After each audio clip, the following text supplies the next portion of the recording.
In the following, I would like to use an example to explain the application Forcast-based charging. To do this, I will first draw another diagram.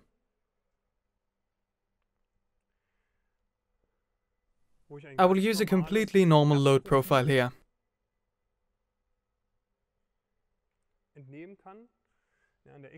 On the x-axis, I have the time. In this example, I choose a day, around midday, at 12 p.m., in the morning at 6 a.m., in the afternoon at 6 p.m., and at the end of the day at 12 a.m. midnight. On the y-axis, we enter the power in kilowatts. For an average photovoltaic installation, we have a generation curve. Assuming an ideal day, an installation that is facing south, and a full feed-in at midday. The feed-in starts early, around 5 a.m., with a power peak around 12 noon.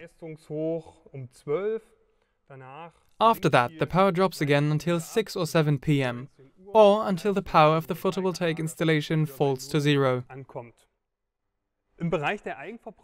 I would discharge the battery by means of self-consumption optimization during this time.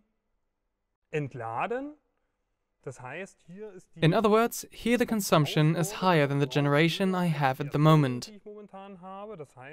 This means that the battery should discharge, just as in the area that lies outside the blue curve.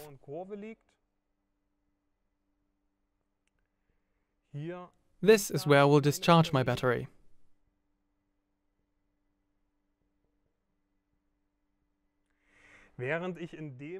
Whereas in the area below the blue curve, but above the power curve,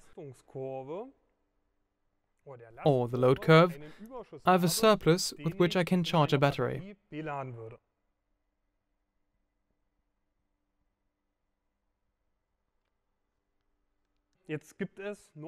Now there are normative requirements that the energy supplier stipulates, or perhaps subsidy mechanisms that dictate that I may only feed a maximum of 50% of the installation's output into the grid, or perhaps even 70%. This would mean that I might have to reduce the installation's output. Now, let's assume that I'm simply optimizing self-consumption with my storage system. This means that I look at the charging status of my battery without forecast-based charging. In this area, my battery starts to charge again. Let's assume that under ideal circumstances, the battery's capacity is exactly sufficient to cover our consumption, so that we have a zero state of charge. Because we have plenty of surplus, the battery quickly recharges to a 100% state of charge.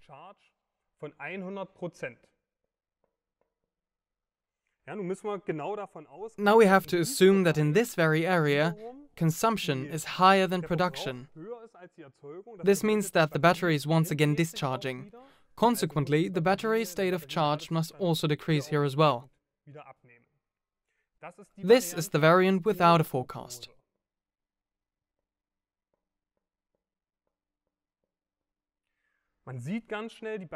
You can see the battery charges very quickly and its capacity to charge is exhausted.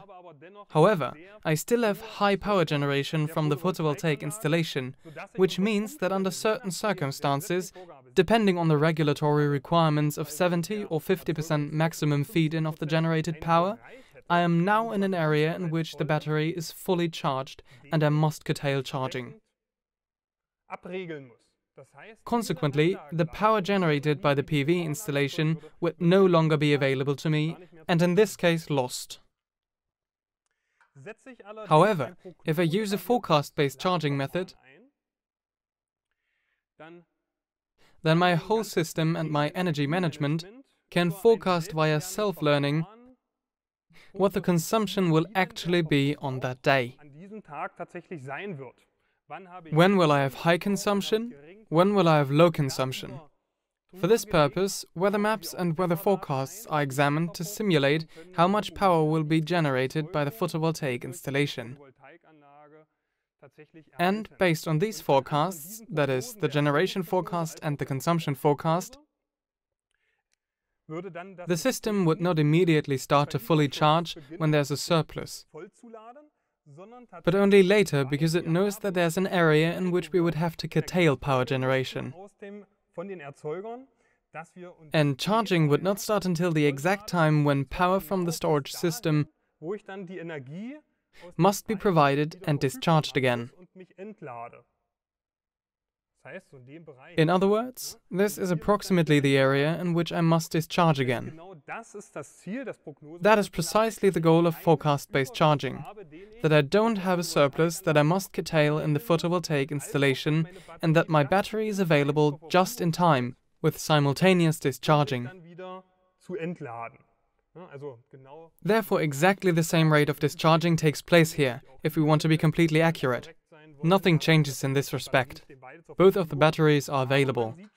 But you can already see very clearly here that the battery reaches 100% state of charge much earlier without forecast-based charging. We must also take into consideration that a lithium battery ages more when it reaches 100% state of charge, which is ideal and optimized for forecast-based charging, because the battery is really only fully charged for a fraction of a minute, only to be discharged again immediately. I also don't have a surplus of generated power that I must curtail in this area either.